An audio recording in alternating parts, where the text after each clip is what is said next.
Hello दोस्तों, मैं विजेश कुमार आपका अपने चैनल में स्वागत करता हूं। दोस्तों देखिए, इस वीडियो में हम लोग यूपी पुलिस 2024 के लिए महत्वपूर्ण क्वेश्चन देखने वाले हैं दोस्तों, ठीक ना। इस वीडियो में दोस्तों आपको हिस्ट्री के, साइंस में फिजिक्स, बायो और केमिस्ट्री तीनों के कुछ क्वेश्चन मिलेंगे, ठीक ना। यानी सब इसमें मिलाकर क्वेश्चन रहेंगे दोस्तों। 25 क्वेश्चन रहेंगे। देखते हैं दोस्तों कि 25 में से कौन कितना नंबर लाता है, ठीक ना। तो 25 में से देखते हैं कि कौन कितना नंबर लाता है। अगर आप 22-23 लाते हैं तो एकदम अच्छा स्कोर कहलाएगा। देखते हैं दोस्तों, पहला क्वेश्चन देखिए कि सहायक संधि की पद्धति की शुरुआत किसने की थी। तो कह रहे हैं दोस्तों कि सहायक संधि था, तो सहायक संधि की शुरुआत किसने की थी। तो ये लॉर्ड वेलेज़ली ने की थी। महत्वपूर्ण क्वेश्चन है, याद रखिएगा, लॉर्ड वेलेज़ली ने, ठीक ना। अगला देते हैं 41 नंबर दोस्तों कि एनी बेसेंट ने किस वर्ष मद्रास में होम रूल लीग की स्थापना की थी। महत्वपूर्ण है, होम रूल लीग की स्थापना एनी बेसेंट ने किस वर्ष की थी, ठीक ना। तो ये 1916 में की थी, 1916 में। कहाँ पर की थी ये भी याद रखिएगा, मद्रास में। कहाँ पर की थी, मद्रास में, ठीक ना। अगला है दोस्तों 42 नंबर कि चंद्रशेखर आज़ाद की पुलिस मुठभेड़ में मृत्यु कब हुई थी। तो पुलिस मुठभेड़ में मृत्यु कब हुई थी चंद्रशेखर आज़ाद की। तो ये कब हुई थी, तो ये 13 फरवरी 1931, डेट याद रखिएगा, 13 फरवरी 1931 को इनकी मृत्यु हुई थी पुलिस मुठभेड़ में, चंद्रशेखर आज़ाद की, ठीक ना। अगला है कि प्रथम भारत पाकिस्तान युद्ध कब हुआ था। तो पहली बार भारत पाकिस्तान युद्ध कब हुआ था। तो ये हुआ था दोस्तों 1965 में। 1965 में। आप वीडियो को रोक कर भी बता सकते हैं, ठीक ना। आपको कम समय में ज़्यादा क्वेश्चन चाहिए और ज़्यादा समय नहीं लगाना चाहिए, ठीक ना। इसलिए मैं कॉल आंसर बता रहा हूँ। अगला क्वेश्चन है दोस्तों, कॉल आपको लास्ट में कॉल आपको प्रैक्टिस करना है और रिवीजन करना है, कुछ एक्स्ट्रा पढ़ने की जरूरत नहीं है। 44 देखते हैं दोस्तों कि गुलाबों का युद्ध कहाँ हुआ था। तो गुलाबों का युद्ध कहाँ हुआ था दोस्तों, तो ये इंग्लैंड में हुआ था। कहाँ हुआ था, इंग्लैंड में हुआ था, ठीक ना, गुलाबों का युद्ध। अगला है कि प्रथम विश्व युद्ध में धुरी राष्ट्रों का नेतृत्व किसने किया था। तो धुरी राष्ट्रों का नेतृत्व किसने किया था प्रथम विश्व युद्ध में। तो ये जर्मनी ने किया था। किसने किया था, जर्मनी ने, ठीक ना। अगला है दोस्तों, सबसे बड़ा क्षुद्र ग्रह कौन सा है। महत्वपूर्ण है, सबसे बड़ा क्षुद्र ग्रह कौन है, तो डिमोस है। कौन है, डिमोस है, ठीक ना। अगला क्वेश्चन देखते हैं दोस्तों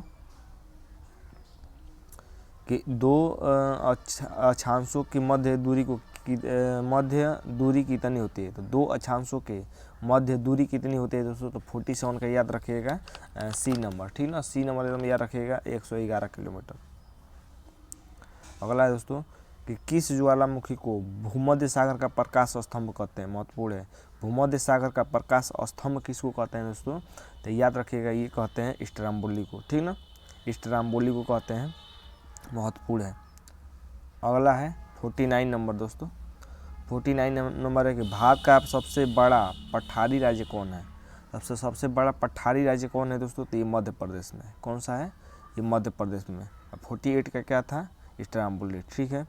49 का ये मध्य प्रदेश याद रखिएगा। सबसे बड़ा पठारी राज्य कौन सा है, ये मध्य प्रदेश है। अगला देते हैं 50 नंबर, ओटावा कनाडा किस नदी के किनारे स्थित है। तो कह रहा है कि जो कनाडा है वो किस नदी के किनारे स्थित है।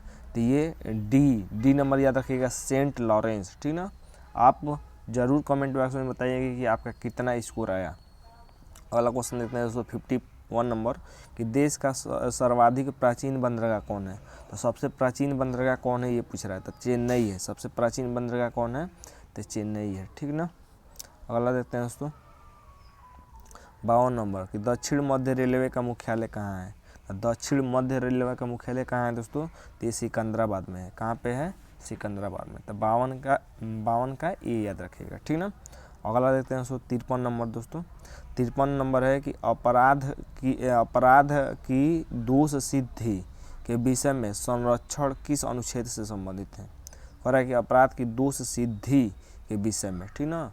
तो ये किस अनुच्छेद में इसका वर्णन है ये पूछ रहा है, ठीक ना। तो याद रखिएगा दोस्तों अनुच्छेद 21 याद रखिएगा, ठीक ना।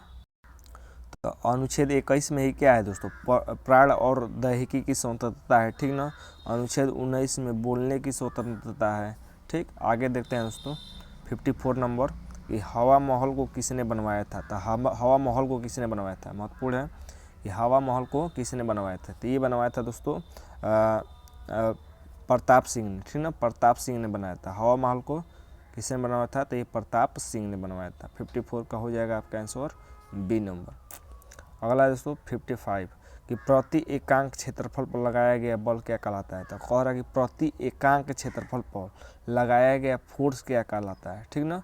तो ये क्या कहलाता है दोस्तों?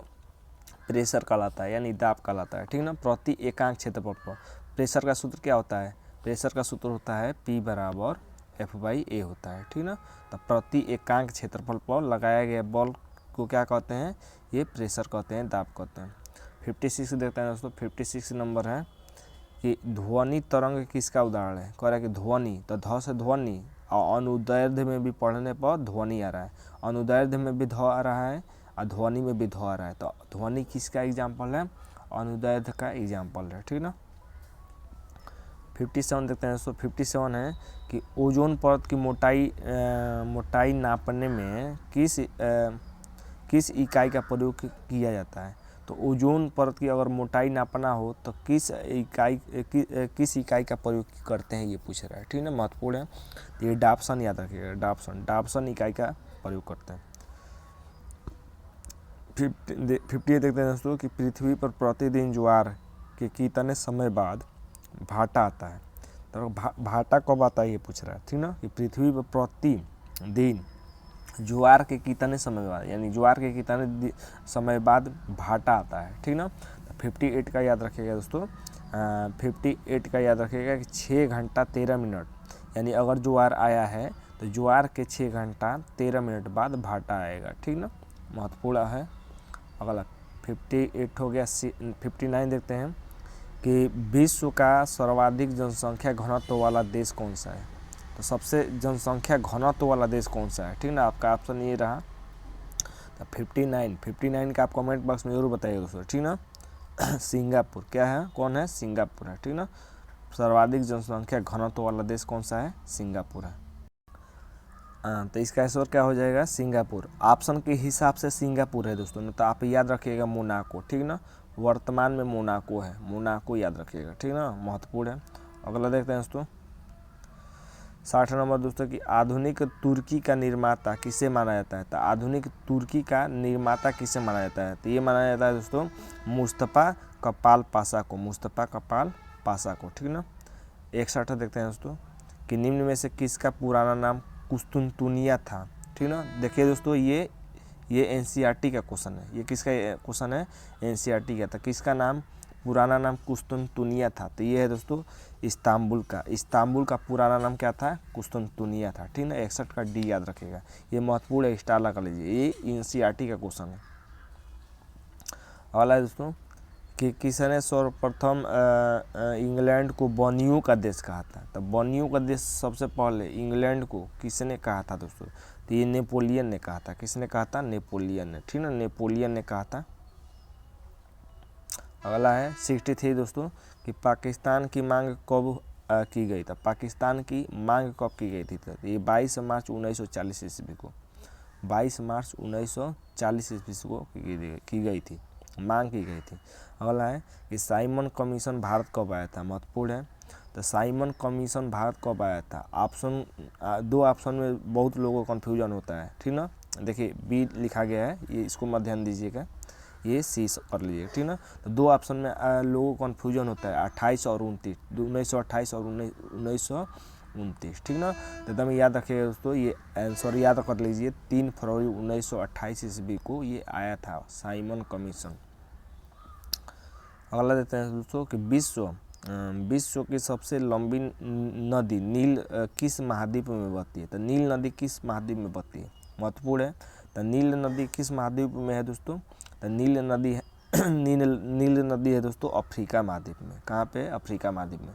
तो आप बताइएगा दोस्तों कि आपने 25 में से कितना आंसर किया है, ठीक ना। आज के लिए बस इतना है दोस्तों। वीडियो अच्छा लगा हो तो शेयर कर सकते हैं और चैनल को सब्सक्राइब भी कर सकते हैं। आज के लिए बस इतना है दोस्तों, धन्यवाद दोस्तों।